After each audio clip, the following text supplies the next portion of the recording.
جگہ پر خداوند نے آج دوپہر ہم سبوں کو اکٹھا کیا ہے کہ ہم خداوند کے کلام کو سیکھ سکیں، اور ہمارا خدا ہمیں سکھاتا ہے۔ ہاللیلویا۔ بہت کچھ ابھی تک ہم سیکھ چکے ہیں۔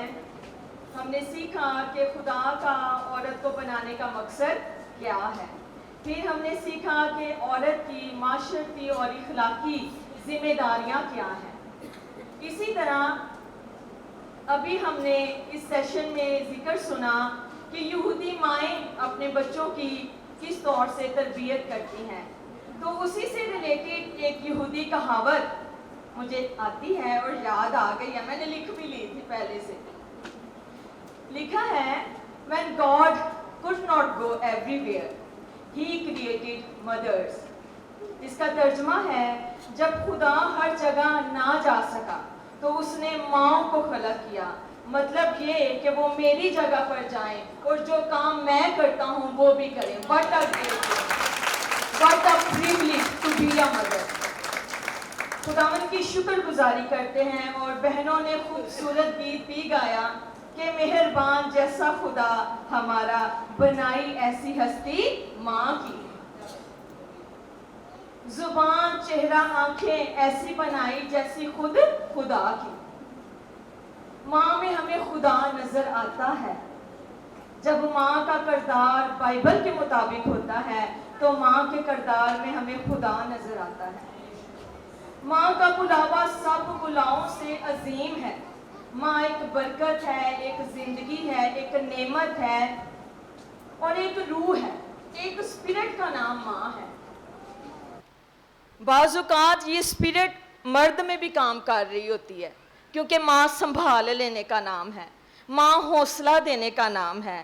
ماں کا کردار بڑا قیمتی ہے کیونکہ وہ اپنے بچوں کو انسپائر کرتی ہے، انہیں تسلی دیتی ہے، اور بچے کی جسمانی اور روحانی شخصیت میں ماں کا خاص کردار ہے۔ بائبل مقدس میں بھی ہمیں بہت سی عظیم ماؤں کے ساتھ ساتھ نانیوں کا بھی ذکر ملتا ہے کہ کس طرح انہوں نے اپنے بچوں کو، ہم یہ نہیں کہہ سکتے کہ صرف ماؤں کا ہی کردار ہے، بلکہ ہم نے اب جو نانیاں اور دادیاں ہیں انہوں نے بھی یہ ذمہ داری نبھانی ہے کہ بچوں کو خدا کے کلام کے مطابق ٹرینڈ کرنا ہے، انہیں تعلیم دینی ہے، اور ان کے بڑے کام اور ان کی شخصیت ہمیں نظر آتی ہے کہ کس طرح انہوں نے اپنے بچوں کی تربیت کی۔ ہم نے یہودی ماؤں کے بارے میں سیکھا، ہم نے کلام پاک میں سے موسیٰ کی ماں کے بارے میں سیکھا۔ ہم بات کریں تموتھیوس کی ماں اور اس کی نانی کی، کہ پالوس رسول کہتا ہے کہ اس تموتھیوس کی ماں نے اپنا ایمان اس میں ٹرانسفر کیا، جیسا ایمان اس کی ماں کا تھا، جیسا ایمان اس کی نانی کا تھا، تموتھیوس میں وہی ایمان آ گیا کیونکہ اس کی ماں نے اپنا ایمان اس کو دے دیا۔ جب بچے ماں میں ایمان کی برکت دیکھیں گے تو بچوں میں بھی ایمان کی برکت ہوگی۔ تو اس سیشن میں ابھی ہم سیکھیں گے کہ بچوں کی تربیت کیوں ضروری ہے، ہم بچوں کی تربیت کیسے کریں، تربیت کرنے میں رکاوٹیں کیا ہیں، اور والدین پر بینگ اے پیرنٹس ہمارے کیا فرائض ہیں، ہم بائبل کی روشنی میں دیکھیں گے۔ کیونکہ بچے خدا کی طرف سے بخشش ہیں اور ماں باپ کے لیے خوشی کا باعث ہوتے ہیں، جیسے کلام پاک میں لکھا ہے کہ دیکھو اولاد خداوند کی طرف سے میراث ہے اور پیٹ کا پھل اسی کی طرف سے اجر ہے۔ تو اولاد خدا کی میراث ہے، خدا نے اجر کے طور پر، میراث کے طور پر ہمیں بخشی ہے، یہ خدا کی ملکیت ہے۔ ہم صرف ان کے گارڈین، ہم صرف ان کے مختار ہیں کہ ہم نے انہیں تعلیم دینی ہے خدا کے کلام کے مطابق۔ پاک کلام میں لکھا ہے امثال 22:6 میں کہ لڑکے کی اس راہ میں جس پر اسے آتی ہے، سب کو بولیں پھر زور سے ذرا، لڑکے کی اس راہ میں جس پر اس کو جانا ہے وہ بوڑھا ہو کر بھی اس سے نہیں مڑے گا۔ کئی دفعہ ہم کہتے ہیں بچے چھوٹے ہیں نہیں سمجھتے، بڑا ہوگا تو سمجھ جائے گا، پھر سمجھ نہیں آئے گی۔ بچپن ہی سے ہم نے انہیں ٹرین کرنا ہے کیونکہ یہ خدا کے کلام کی تعلیم ہے۔ ٹرین یور چائلڈ، لڑکے کو تنبیہ کر، لڑکے کی تربیت کر. یہ نہیں لکھا کہ بوڑھے کی تربیت کر. اس ایج میں وہ نہیں سنیں گے، اس ایج میں وہ نہیں سیکھیں گے. لیکن جب بچے چھوٹے ہیں، بچپن ہی سے ہم ان کو ٹریننگ کریں گے، ان کو ٹرین کریں گے کہ وہ خدا کے کلام کے مطابق اپنی زندگی کو بسر کرے، تو پھر وہ سیکھیں گے اس بات کو. اور اس لیے بھی کہ کلام میں لکھا ہے امثال 22:15 میں، حماقت لڑکے کے دل سے وہ بستا ہے لیکن تربیت کی چھڑی اس کو اس سے دور کر دے گی. یہ نیچرلی ہے کہ حماقت دل سے وہ بستا ہے، لیکن جو تربیت کی چھڑی ہے وہ حماقت کو لڑکے کے دل سے دور کرے گی. کیا کرے گی؟ کیا؟ تربیت کی چھڑی. بعض دفعہ ہمارے گھروں میں جب ماما اپنے بچوں کو کچھ سخت کہہ دیں یا لگا دیں تو جلدی جلدی بڑے کود پڑتے ہیں. ہوتا ہے ایسا کہ نہیں ہوتا؟ ہم سبوں کے گھروں میں ایسا ہوتا ہے. نانی کہہ دے گی، دادی کہہ دے گی، چل چھڑ دے جان، نہ مار، ہو جائے گا ٹھیک. ہاں، لیکن ہم نے کیا کرنا ہے؟ جہاں پر ہمیں سکھانے کی ضرورت ہے ہم نے انہیں سکھانا ہے. اب پہلا ہے کہ تربیت کرنا کیوں ضروری ہے. ہم بائبل مقدس میں سے کھولیں گے استثناء اس کا 6 باب، اس کی 6ویں آیت سے لے کر 9ویں آیت تک. اس لیے کہ یہ خدا کا حکم ہے. پاک کلام میں پڑھیں گے استثناء 6 اس کی 6 آیت سے لے کر 9ویں آیت تک. اور یہ باتیں جن کا حکم آج میں تجھے دیتا ہوں تیرے دل پر نقش رہیں، اور تو ان کو اپنی اولاد کے ذہن نشین کرنا، اور گھر بیٹھے اور راہ چلتے اور لیٹتے اور اٹھتے وقت ان کا ذکر کیا کرنا، اور تو نشان کے طور پر ان کو اپنے ہاتھ پر باندھنا، اور وہ تیری پشانی پر ٹیکوں کی مانند ہوں، اور تو ان کو اپنے گھر کی چوکھٹوں اور اپنے پھاٹکوں پر لکھنا. ہم تربیت اس لیے کرتے ہیں کہ یہ دادی کا حکم نہیں، باپ کا حکم نہیں، ماں کا حکم نہیں، پاسٹر صاحب کا حکم نہیں، بلکہ سب سے بڑے خدا کا حکم ہے، ہمارے مالک کا حکم ہے، ہمارے خداوند کا حکم ہے، ہمارے خالق کا حکم ہے کہ وہ نسل، وہ اولاد جو خدا نے ہمیں دی ہے ہم ان کی تربیت کر سکے. تو اس لیے کرنا ضروری ہے. پہلی بات کہ یہ خدا کا حکم ہے. دوسری بات کہ خدا بچوں سے بات کرتا ہے. پہلا سیموئیل 3 باب 9ویں اور 10ویں آیت میں. یہ نوٹ کر سکتے ہیں آپ، ریفرنس جو بولے جا رہے ہیں. ٹائم کم ہونے کی وجہ سے ہم ہر ایک حوالہ نہیں پڑھ سکیں گے، لیکن آپ ان کو نوٹ کر لیں کہ کس طرح خدا سیموئیل کے پاس آیا اور خدا نے سیموئیل کو بلایا اور اس نے خدا کی بات کو سن لیا. پہلے تو وہ نہ پہچانا، لیکن ایلی کاہن نے اس کی مدد کی کہ اب جب آواز آئے گی تو کہنا کہ خداوند تیرا بندہ حاضر ہے، فرما میں سنتا ہوں. تو خدا بچوں سے بات کرنا چاہتا ہے، خدا بچوں سے بات کرتا ہے، اس لیے ہمیں ان کی تربیت کرنے کی ضرورت ہے. جو غیر تربیت یافتہ شخص ہے وہ خدا کی آواز کو پہچان نہیں سکتا، وہ خدا کی آواز کو سننے کے قابل نہیں ہے. اس لیے تربیت کرنا ضروری ہے تاکہ ہمارے بچے خدا کی آواز کو سن سکیں. اگر سیموئیل سن سکتا تھا تو کیا ہمارے بچے نہیں سن سکتے؟ سن سکتے ہیں. ہمارے بچے بھی اپنا آپ خدا کے سامنے پیش کر سکتے ہیں، وہ سن سکتے ہیں، خدا انہیں بلانا چاہتا ہے. تیسری بات کہ خدا بچوں کے لیے بہترین منصوبے رکھتا ہے، اس لیے تربیت کرنا لازمی ہے. یرمیہ 29:11 میں لکھا ہے، خداوند فرماتا ہے میں اپنے خیالات کو جانتا ہوں. اپنے خیالات، اور وہ برائی کے خیالات نہیں ہیں بلکہ کیسے خیالات ہیں؟ سلامتی کے خیالات. بھلائی کے خیالات. خدا بچوں کی زندگی کے لیے بھلائی اور سلامتی کے خیالات رکھتا ہے. اس لیے خداوند چاہتا ہے کہ being a parents, being a والدین، بینگ ماں ہوتے ہوئے، باپ ہوتے ہوئے ہم اپنے بچوں کی تربیت کر سکیں. خدا بچوں کو، چوتھا پوائنٹ، خدا بچوں کو غیر قوموں میں استعمال کرتا ہے.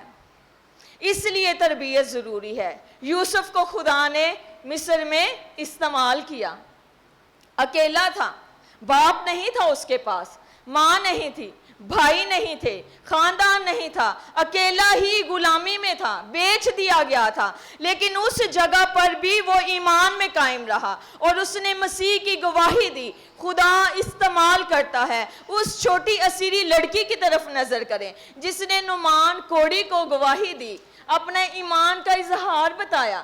اس نے بتایا کہ اگر یہ میرے ملک میں ہوتا تو وہاں کا نبی اس کو شفا دیتا. تو خدا بچوں کو استعمال کرنا چاہتا ہے. اس لیے ضروری ہے کہ ہم ان کی تربیت کریں، اور خدا غیر قوموں میں بھی استعمال کرنا چاہتا ہے. ابھی ہم نے ایک بڑی لسٹ دیکھی ہے اس سیشن سے پہلے والے سیشن میں کہ کس طرح کے ہمارے حالات ہیں. تو ان حالاتوں میں ضرورت ہے کہ ہم اپنے بچوں کو خدا کے سامنے پیش کریں، کیونکہ خدا انہیں استعمال کرنا چاہتا ہے. خدا بچوں کو چنتا ہے تاکہ اس کی خدمت کریں. زبور 78 اس کی 70ویں آیت سے 72ویں آیت تک کہ خدا نے داؤد کو چن لیا جب وہ چھوٹا لڑکا ہی تھا، جب وہ بھیڑوں کے پیچھے چلتا تھا، جب اس کا شاید فیملی میں اتنی اس کی ویلیو نہیں تھی، لیکن خدا کی نظر اس کے دل پر تھی اور خدا نے داؤد کو چن لیا کہ وہ اسرائیل کا دوسرا بادشاہ ہو. آج خدا ہمارے بچوں کو بھی چن سکتا ہے، لیکن یہ کب ممکن ہے؟ جب ہم ان کی تربیت کریں گے، جب ہم ان کو ٹرینڈ کریں گے، ہم اپنے بچوں کو تیار کریں گے کہ وہ خداوند کے پاس آئیں، اپنا دل خداوند کو دیں. خداوند استعمال کرنا چاہتا ہے کیونکہ کلام میں لکھا ہے کہ ہمارا خداوند لا تبدیل خدا ہے. وہ آج اور کل بلکہ اب تک یکساں ہے. اگر وہ داؤد کو چن سکتا ہے تو وہ ہمارے بچوں کو بھی چن سکتا ہے کہ وہ پاکستان میں کیا بلکہ پوری دنیا پر حکومت کریں. لیکن اس کے لیے ہم نے کیا ہونا ہے؟ بیدار ہونا ہے. تو اس لیے بھی تربیت کرنا ضروری ہے کہ خدا انسان کی نظر میں ہمارے بچے مقبولیت حاصل کریں. امثال اس کا 3 باب اس کی 4 آیت میں لکھا ہے، یوں خدا اور انسان کی مقبولیت میں تو بڑھے گا، عقل مندی میں بڑھے گا. تو یہ کب ہوگا؟ کب انسان کی نظر میں ہمارے بچے تربیت، تعریف حاصل کریں گے، مقبولیت حاصل کریں گے؟ جب وہ گھر سے ان کی ٹریننگ ہوگی. پھر ہمیں شکایات وصول نہیں ہوں گی اپنے بچوں کی. پھر ہمیں ٹیچر بار بار فون کر کے نہیں بلائے گی کہ آج اسکول میں یہ ہو گیا. ہمیں گلی محلوں سے شکایات نہیں سننا پڑیں گی جب ہم گھر میں ان کی تربیت کریں گے. اور خدا چاہتا ہے کہ ہم تربیت کریں تاکہ ہمارے بچے انسان کی نظر میں اور خدا کی نظر میں مقبولیت حاصل کریں. جس طرح سیمیول کے بارے میں لکھا ہوا ہے کہ وہ خدا اور انسان کی نظر میں مقبول ہوتا گیا. بذات خود یسوع مسیح کے بارے میں پاک کلام میں لکھا ہے کہ وہ خدا اور انسان کی نظر میں مقبولیت حاصل کرتا گیا کیونکہ اس کے والدین نے اس کی تربیت کی، کیونکہ اس کی تربیت گھر میں ہوئی. اس لیے تربیت کرنا بہت ضروری ہے. اور ہم تربیت اس لیے بھی کرتے ہیں اور کرنا ضروری ہے کیونکہ ہم اپنے بچوں سے محبت رکھتے ہیں. ہم اپنے بچوں سے،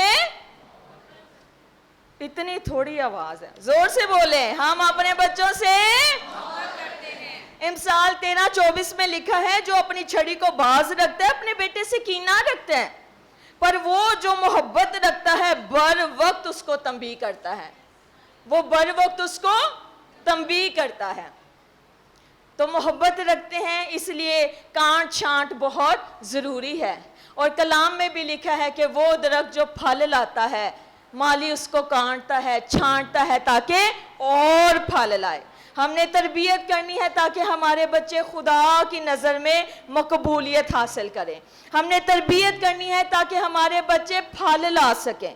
آمین. اب بچوں کو سکھانے کے دو طریقے ہیں. پہلی بات ہم ان کو باتوں سے سکھا سکتے ہیں اور دوسری بات کہ ہم ان کو عملی نمونے سے سکھا سکتے ہیں. کئی دفعہ ہمارا زور باتوں سے سکھانے پر زیادہ ہوتا ہے لیکن عملی طور پر ہم ذرا تھوڑے کم ہو جاتے ہیں. لیکن ضرورت یہ ہے کہ ہم باتوں کے ساتھ ساتھ عملی نمونے سے بھی انہیں سکھائیں. بعض اوقات ہمارے ذہن میں ہوتا ہے کہ بچے سکول اور سنڈے سکول میں سیکھ رہے ہیں, گھر میں سکھانے کی کوئی ضرورت نہیں. لیکن یقین کریں کہ سکول میں تھوڑے گھنٹے ہیں اور سنڈے سکول میں بھی بچے 1 سے 1.5 گھنٹہ ہے, لیکن زیادہ وقت اس کا کہاں گزرتا ہے؟ گھر میں گزرتا ہے. تو وہ زیادہ کس کے سیکھے گا؟ گھر سے سیکھے گا. زیادہ وقت اس کی ماں کے ساتھ اس کا گزرتا ہے, وہ زیادہ باتیں اپنی ماں کی دیکھے گا. جیسے تیموتھیوس کی زندگی میں اس کی ماں کا ایمان آ گیا, ہماری زندگی میں اگر آج ہم دعا کرنے والے ہیں تو ہماری اولاد بھی دعا کرنے والی ہوگی. اگر آج ہمارے مزاج میں نرمی ہے, حلیمی ہے, تو ہمارے بچوں کے مزاج میں بھی نرمی اور حلیمی ہوگی. اگر آج ہم معاف کرتے ہیں, پیار کرتے ہیں, اپنے پڑوسیوں سے اچھا برتاؤ کرتے ہیں, تو ہمارے بچے بھی اپنے پڑوسیوں سے سچ بولیں گے, اچھا برتاؤ کریں گے. اگر وہ ہمیں دیکھتے ہیں کہ گھر میں کوئی نوک آ گیا ہے, بیٹا انہیں کہہ دو گھر پہ نہیں ہے, تو یہ کیا ہم سکھا رہے ہیں؟ جھوٹ بولنا سکھا رہے ہیں, دھوکہ دینا سکھا رہے ہیں. لیکن اگر ہم سچ بولنا سکھائیں گے تو ہمارے بچے بھی سچ بولیں گے. اور ان باتوں کے ساتھ ساتھ ہم نے اپنے بچوں کو یہ باتیں ہم انہیں جسمانی طور پر اچھے شہری اور اچھے انسان ہونے کے ناطے سے سکھاتے ہیں, لیکن ہم نے ان کو خدا کے بارے میں بھی سکھانا ہے. ہم نے اپنے بچوں کو سکھانا ہے خداوند کی قدرت کے بارے میں, اس کی محبت کے بارے میں, اس کی قربانی کے بارے میں, اس کے فضل کے بارے میں سکھائیں. ہمیں چاہیے کہ ہم یسوع مسیح کو بطور نجات دہندہ اپنے بچوں سے متعارف کروائیں. وہ خداوند جانے یسوع مسیح کو, یسوع مسیح کی زمینی زندگی, اس کی موت, اس کے جی اٹھنے کو, آسمان پر چلے جانے کو بچوں کے ساتھ بیان کریں, تاکہ اگر کوئی ان سے پوچھے تو انہیں جواب کا پتہ ہو. بچوں کا اپنا ایمان کب مضبوط ہوگا؟ جب وہ خداوند کے کلام سے واقف ہوں گے, جب وہ یسوع مسیح کی قدرت سے واقف ہوں گے. اور یہ کب ہوگا؟ جب مائیں اور استاذہ مل کر ان کی تربیت کر سکیں گے. یہ کب ہوگا؟ جب ماں بھی پوری کوشش کرے گی, سکھائے گی خدا کے کلام میں سے ان کو. اور تیسری بات ہے کہ جاں فشانی سے سکھانا. پہلی بات کیا ہے؟ باتوں سے سکھانا. دوسرا عملی نمونے سے ان کو سکھانا. اور تیسرا ہے کہ جاں فشانی سے سکھانا. ابھی ہم نے استثناء 6 اس کا 6 پاک کلام میں پڑھا اور لکھا ہے, اور یہ تو ان کو اپنی اولاد کے ذہن نشین کرنا اور گھر بیٹھے اور راہ چلتے اور لیٹتے اور اٹھتے وقت ان کا ذکر کیا کرنا. ان آیات میں ہمیں جاں فشانی نظر آتی ہے, محنت نظر آتی ہے, لگن نظر آتی ہے. جیسے چلتے, بیٹھتے, لیٹتے, اٹھتے کے الفاظ کسی بات کو سکھانے میں انتہائی محنت اور ذمہ داری کو ظاہر کرتے ہیں. جاں فشانی کا مطلب ہے کسی چیز کے لیے بہت محنت کرنا, ایسا کام جسے کرنا آسان نہیں ہے, لیکن آپ بہت محتاط ہو کر اور بڑی لگن سے اسے سر انجام دیں اور یہ کام کرنے کے لیے ہمیشہ تیار ہیں. ماں کا کام کبھی ختم نہیں ہوتا, بلکہ وہ ہمیشہ تیار رہتی ہے جاں فشانی سے سکھانے کے لیے. اور یہودی مائیں یہی کرتی تھی, اسی لیے پاک کلام میں لکھا ہے کہ تو ان کو جاں فشانی سے سکھانا. بچوں کو اب جاں فشانی سے جب ہم سکھائیں گے تو پھر یقیناً خداوند اس کا اجر دے گا, کیونکہ خداوند دیکھتا ہے اور اجر دیتا ہے. بچوں کو جاں فشانی سے سکھانے کے بھی اب 3 طریقے میں نے لکھے ہیں, اور وہ کیا ہیں؟ سب سے پہلے خطرات پر نگاہ رکھنا. میں چاہتی ہوں ہم سیکھیں, جن کے چھوٹے بچے ہیں, پڑھ رہے ہیں, وہ ان چیزوں کو سیکھیں, سنیں خدا کے کلام کے مطابق, تاکہ یہ باتیں آپ کی ہیلپ کر سکیں. تو جاں فشانی سے سکھانے کے بھی 3 طریقے ہیں, اور سب سے پہلی بات ہے خطرات پر نگاہ رکھنا.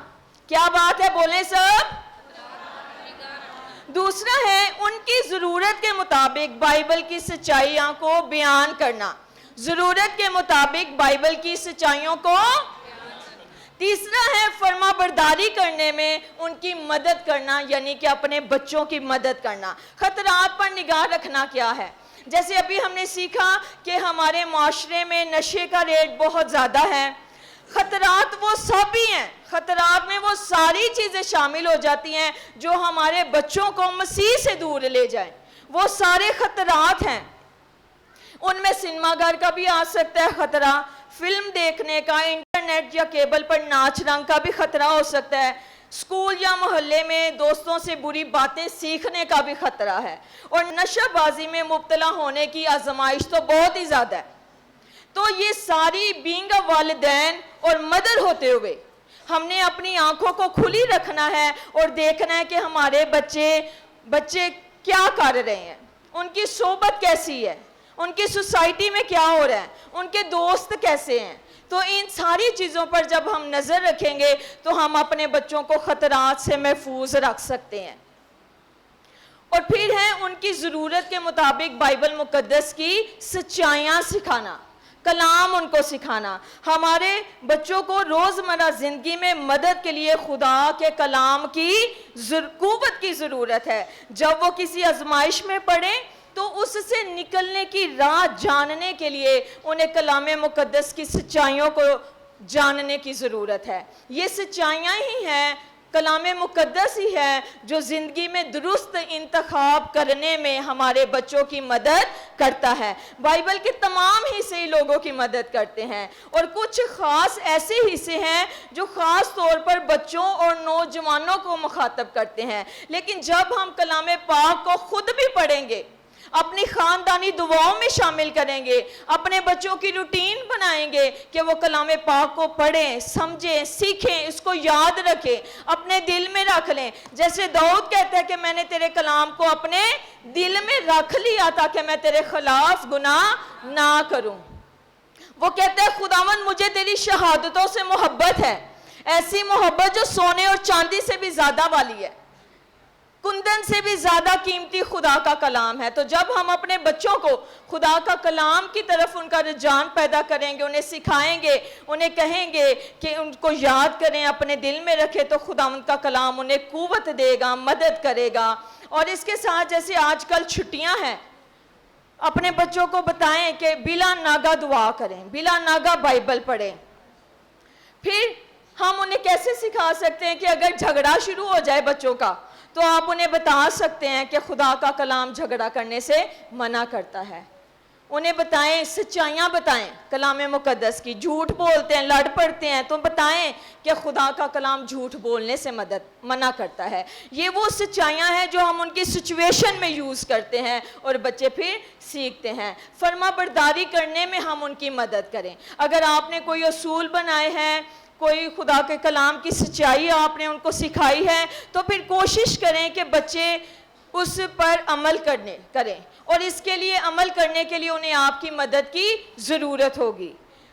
یہ ہو گیا۔ اب ہے تربیت کرنے میں رکاوٹ بھی ہے، کچھ ایسی چیزیں ہیں جو رکاوٹ کا باعث بھی بن جاتی ہیں، اور وہ دو باتیں اس میں ہیں۔ ایک تو ہے غلط رویہ اور دوسرا ہے دعا کی کمی۔ افسیوں 6 پہلی آیت سے لے کر 4 آیت میں لکھا ہوا ہے والدین کے لیے کہ اپنی اولاد کو غصہ نہ دلاؤ۔ بعض اوقات بچوں کے ساتھ سختی سے بات چیت کرنا، انہیں چیخ چیخ کر بلانا، بچوں پر بلا وجہ حکم جتلاتے رہنا، یہ بہت سی فضول باتیں ہیں جو بچوں کو ناراض کرتی ہیں، اور یہ تربیت کرنے میں بھی رکاوٹ کا باعث بن جاتی ہیں۔ والدین کو اپنے سارے رویوں میں بہت محتاط ہونے کی ضرورت ہے، اور محتاط ہونے کے ساتھ ساتھ انہیں عقل مند اور مہربان ہونے کی بھی ضرورت ہے، تاکہ ان کے کسی بھی رویے سے بچوں کو ٹھوکر نہ لگ سکے۔ تو کچھ چیزیں ہیں کہ کیا رکاوٹ ہیں۔ ان میں پہلی بات ہے کہ جب ہم دوسروں کے سامنے اپنے بچوں کو بےعزت کرتے ہیں، ان کی بےعزتی کر دیتے ہیں، ان کی قدر نہیں کرتے، تو تب بھی ہماری جو تربیت ہے وہ رکاوٹ کا باعث بن جاتی ہے۔ بہت سخت سزا دینا ان کو، یہ تربیت کرنے میں رکاوٹ ہے۔ اس کے کام کی تعریف نہ کرنا اور کام میں سے نقص نکالنا۔ بچے جب بھی کچھ کرتے ہیں اپریشیٹ کریں ان کو، ان کو انکریج کریں, ان کے کام کی تعریف کریں. اگر آپ کے بچے بھاڑ رہے ہیں, جیسے میرے بچے ہیں, کھانا کھاتے ہیں تو میں انہیں کہتی ہوں آپ اپنے برتن اٹھائیں اور کچن میں چھوڑ کے آئیں, تو میں انہیں کہتی ہوں شاباش آپ نے ٹیبل پر کوئی برتن نہیں رہنے دیا. کپڑے اتارتے ہیں, جو گندے کپڑے انہیں پتہ ہے کہ ہم نے کہاں پر رکھنے ہیں. بچوں کو سکھائیں, اور جب بچے آپ کے اصول کو مانتے ہیں, آپ کی تابعہ داری کرتے ہیں, تو انہیں اپریشیٹ کریں. چیخنا چلانا لیکن کوئی خاطر خواہ قدم نہ اٹھانا, شور مچا دینا, غصہ کر لینا, لیکن اس کا کوئی حل نہیں نکالتے, تو یہ ساری چیزیں جو ہیں وہ تربیت میں رکاوٹ کا باعث بن جاتی ہیں. ایک بچے کو دوسرے سے زیادہ پیار کرنا, اور اکثر اوقات ہمارے فیملیز میں ایسا ہو جاتا ہے, تو یہ بھی رکاوٹ کا باعث بنتے ہیں. جس طرح ہم نے نورین باجی نے بہت خوبصورت طریقے سے بتایا کہ جب فیملیز میں اس طرح کا بھی رویہ آ جاتا ہے تو پھر بھی ہمارے بچے ڈسٹرب ہوتے ہیں اور ہم اچھی تربیت نہیں کر پاتے. اپنے بچوں کی ضروریات اور مشکلات کو نہ سننا. بعض اوقات بچے بڑے پیار سے آپ کے پاس آئیں گے, اور اگر پاپا ڈیوٹی سے آئے ہیں, شاید وہ تھکے ہوئے, ڈانٹ کے ان کو بھگا دیتے ہیں, ابھی فوراً جاؤ, ابھی نہیں میں سن سکتا, ایک لفظ نہیں کہنا. تو یہ کیا ہے؟ رکاوٹ کا باعث ہے. بچے پریشان ہوں گے اور دوبارہ آپ کے پاس فوراً سے نہیں آئیں گے, ڈر جائیں گے. تو یہ ضروری ہے کہ بچوں کی مشکلات کو سنیں, ان کے مسائل کو حل کریں, ان کی ضروریات کو پورا کریں. دعا کی کمی ہم نے خداوند سے مانگنا ہے, کہ خداوند کلام میں لکھا ہوا ہے یعقوب پہلا باب اس کی 4 آیت میں, کہ اگر حکمت کی کمی ہے تو خدا سے حکمت کو مانگیں, اور پھر خدا کیا کرے گا؟ ہمیں حکمت دے گا تاکہ ہم دعا بھی کر سکیں, اپنے بچوں کے لیے روزہ رکھ سکیں, اور خداوند ان ساری کاموں میں ہمارا مددگار ہوگا. آپ اس بات کا یقین کریں کہ ہماری قوت کمزور ہے, ہماری عقل ناقص ہے, لیکن خداوند جب ہمیں قوت بخشتا ہے تو ہم اپنے بچوں کی اچھی تربیت کر سکتے ہیں. اور یسوع مسیح نے کہا کہ اگر تم مجھ میں قائم رہو گے تو پھر میری باتیں تم میں قائم رہیں گی, اور مجھ سے جدا ہو کر تم کچھ نہیں کر سکتے.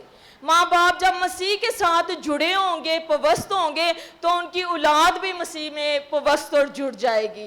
تو یہ چیزیں ہیں, ہم نے اپنے بچوں کی بہتری کے لیے کام کرنا ہے, اور بینگ اے پیرنٹس ہمیں ان کی بہتری, ہمارے فرائض ہیں کہ ہم اپنے بچوں کو مسیح یسوع کے پاس لے کر آئیں. بائبل میں ہم پڑھتے ہیں کہ بہت ساری مائیں اپنے بچوں کو یسوع کے پاس لانا شروع ہوئیں کہ یسوع مسیح ان پر ہاتھ رکھ کر ان کو برکت دے. آج ہمیں بھی ضرورت ہے کہ ہم اپنے بچوں کو یسوع مسیح کے پاس لے کر آئیں, اور ہماری زندگی میں فرض, ہم بہت سارے باقی فرض نبھا لیتے ہیں. ہم ان کو اچھا پڑھاتے ہیں, اچھا کھانے کو دیتے ہیں, اچھا پہننے کو دیتے ہیں, لیکن بطور مسیحی والدین ہوتے ہوئے ہم نے کیا کرنا ہے؟ ہماری خواہش ہونی چاہیے کہ ہمارے بچے یسوع مسیح کو اپنا نجات دہندہ قبول کریں, اور یسوع مسیح کے حکموں کے مطابق اپنی زندگی کو بسر کریں. آخر میں یہ کہنا چاہوں گی کہ اپنے بچوں سے محبت کا اظہار کریں. بعض اوقات بچوں کو اس چیز کی بہت ضرورت ہوتی ہے, انہیں اپنے گلے سے لگائیں, انہیں تھپ تھپائیں, ان سے محبت کا اظہار کریں, ان سے پیار سے بات کریں. تلخ مزاجی اور قہر انہی پہ نہ نکالیں کہ وہ چھوٹے بچے ہیں اور وہ کچھ نہیں کر سکتے, بلکہ محبت کا اظہار کریں, اور ان کے لیے اچھے اصول بنائیں.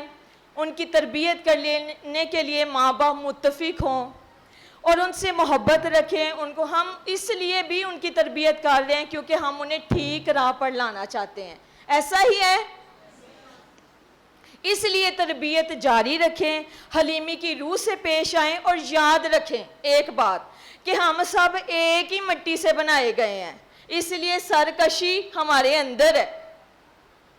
ہم گناہ گار ہیں, صرف اور صرف خدا کا فضل ہی ہے جو ہمیں بچاتا ہے, اور اس کے فضل ہی کی بدولت ہم بچائے گئے ہیں. ہم سب ایک مٹی ہونے کی وجہ سے اپنے بچوں کی آزمائشوں کو سمجھ سکتے ہیں.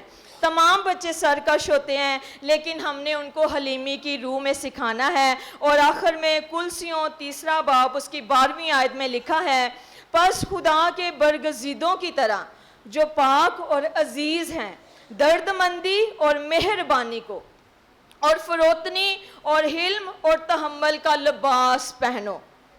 کیسا لباس پہننا ہے؟ درد مندی، سب بولیں درد مندی، مہربانی، فروتنی، حلم، تحمل کا لباس پہنو۔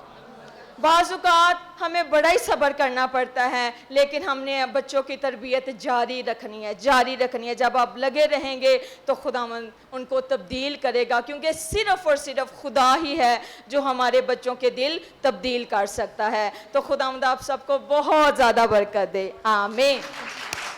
زوردار تالیاں خداوند کے جلال کے لیے۔